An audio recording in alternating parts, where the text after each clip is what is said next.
Hello students, तो चलिए आज हम लोग शुरुआत करते हैं क्लास 10 के एक्सरसाइज 5.2 के क्वेश्चन नंबर 3 का, जो कि है in the following APs find the missing term in the boxes. इसमें हम लोगों को क्या बोला गया है कि नीचे जितने भी एपी दिए जाएंगे उसका जो मिसिंग टर्म है जो कि बॉक्स में फिल होगा वो हम लोगों को फाइंड करके बताना है। तो इसके अंदर हमारा जो पहला क्वेश्चन है उसमें हम लोगों को एपी क्या गिवन है, तो 2 ब्लैंक 26, मतलब कि एक एपी है जिसमें 3 टर्म्स है। ठीक है, ये हमारा क्या हो जाएगा, तो ए का वैल्यू हो जाएगा और ये क्या हो जाएगा, तो A1 इसको मान ले, इसको A2 मान लेते हैं और इसको A3 मान लेते हैं और A और A1 तो हमारा सेम होता है। ठीक है, अब आप लोगों के दिमाग में आ रहा होगा अरे इसको करेंगे कैसे, ये तो बहुत लॉजिक वाला क्वेश्चन है, तो थोड़ा तो दिमाग लगाना पड़ेगा। अब देखिए हमारा फॉर्मूला क्या होता है, an is equals to a plus n minus 1d, ये हमारा फॉर्मूला होता है ना। तो देखिए a का वैल्यू हम लोगों के पास है और यहाँ पर n का वैल्यू हम लोग क्या लेंगे, तो देखिए जैसे कि हम लोग यहाँ पर a3 का वैल्यू हम लोगों को नोन है ना, तो हम लोग a3 को क्या लिख सकते हैं, a3 is equals to a plus 3 minus 1d। और 3 क्यों लिखेंगे, क्योंकि ये हमारा थर्ड टर्म था इसलिए 3 माइनस 1d, और हम लोग तो इसका फॉर्मूला जानते हैं ये क्या होता है, तो a प्लस 2d होता है। तो अब देखिए यहाँ से हम लोग ना क्या करते हैं, d का वैल्यू निकालेंगे। जैसे a3 का वैल्यू तो हम लोगों को पता है क्या है, तो 26 है, a का वैल्यू हमारा क्या है, तो 2 है प्लस 2d। अब जो 2 इधर प्लस में है इधर जाके माइनस हो जाएगा, तो ये हो जाएगा 26 minus 2 is equals to 2d। अब 26 में से 2 गया तो 24 इज इक्वल्स टू 2d हो जाएगा। तो 2 इधर जो मल्टीप्लाई में इधर आके डिवाइड होगा तो इसको डायरेक्टली हम लोग डिवाइड कर देते हैं, तो ये 12 टाइम्स में जाएगा। तो यहाँ पर d हमारे पास क्या आ गया, 12 आ गया ना। अब क्योंकि d हमारे पास है तो हम लोग सेकेंड टर्म फाइंड कर सकते हैं ना, कैसे करेंगे, तो a2 का वैल्यू क्या हो जाएगा,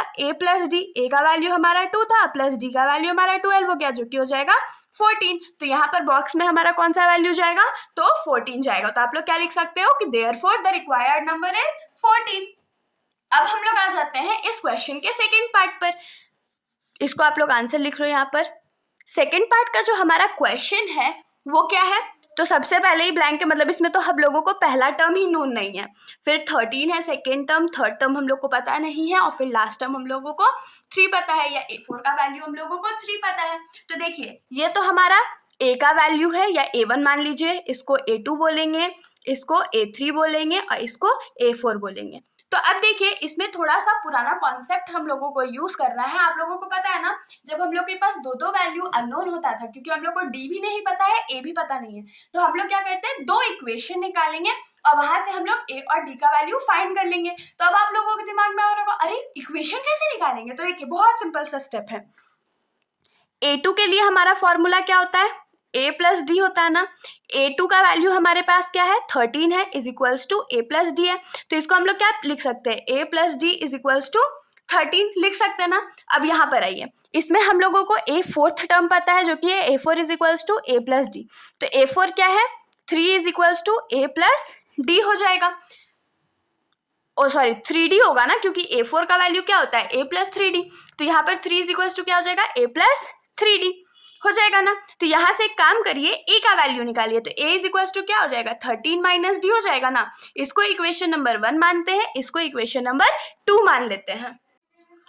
तो अब हम लोग क्या लिखेंगे, तो लिखेंगे put a is equals to 13 minus d in equation 2। हम लोग क्या करते हैं, इक्वेशन 2 में a का वैल्यू पुट कर देते हैं, तो इक्वेशन 2 हमारा क्या था, 3 is equals to a plus 3d था ना, तो 3 is equals to 13 minus d, यहाँ पर हमने a का वैल्यू पुट किया है प्लस 3d, तो 13 जो इधर प्लस में इधर जाके माइनस हो जाएगा, तो ये 3 माइनस 13 इज इक्वल्स टू क्या हो जाएगा, 3d में एक d चला गया तो 2d बचेगा, तो ये क्या हो जाएगा, minus 10 is equals to 2d।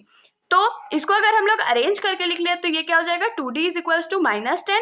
और 2 जो इधर मल्टीप्लाई में इधर आके क्या हो जाएगा, डिवाइड, तो d इज इक्वल्स टू क्या हो जाएगा, minus 10 divided by 2 which is 5। तो d का वैल्यू हम लोगों के पास क्या आ गया, माइनस 5। अब अगर d का वैल्यू आ गया तो हम लोग a का वैल्यू भी फाइंड कर सकते हैं, तो a लिखते हैं put d is equals to minus 5 in equation one हमारा क्या था, a is equal to 13 minus d, तो a इज इक्वल टू क्या हो जाएगा 13 माइनस 5, तो ये क्या हो जाएगा 13 माइनस प्लस 5 और 13 में 5 ऐड करेंगे तो क्या हो जाएगा 18, तो यहाँ से a का वैल्यू जो है हमारा कितना आ गया 18 आ गया। अब हमारे पास a का वैल्यू है, d का भी वैल्यू है, तो हम लोग फर्स्ट टर्म और थर्ड टर्म जो मिसिंग था वो भी फाइंड कर सकते हैं ना, तो हम लोग देयरफॉर लिखेंगे, देयरफॉर a1 का वैल्यू होता है a के बराबर जो कि होगा 18 और a3 का वैल्यू मिसिंग था, तो a3 क्या होता है a प्लस 2d होता है ना, तो a प्लस, या हम लोग डायरेक्ट वैल्यू पुट कर लेते हैं, तो a का वैल्यू 18 प्लस 2 इंटू डी का वैल्यू -5, तो 18 प्लस माइनस 2 5 ज़ा 10, 18 में से 10 जाएगा तो 8 बचेगा, तो a3 का वैल्यू हमारा 8 हो गया। तो आप लोग इसको ब्लैंक बॉक्स था उसमें फिल कर सकते हो। अब हम लोग आ जाते हैं इस क्वेश्चन के थर्ड पार्ट पर। तो इस क्वेश्चन का जो थर्ड पार्ट है उसमें जो हम लोगों को AP गिवन है वो है 5 ब्लैंक, मतलब दोनों टर्म्स हम लोगों को नोन नहीं है, फिर 9 1/2। अब ये जो क्वेश्चन है एकदम सेम क्वेश्चन है, इसमें भी हम लोग क्या करेंगे, तो पहले दो इक्वेशन निकालेंगे, और उसके दो इक्वेशन क्यों निकालेंगे, इसमें तो हम लोगों को फर्स्ट टर्म नोन ही है ना, तो ये क्या हो जाएगा ये A2,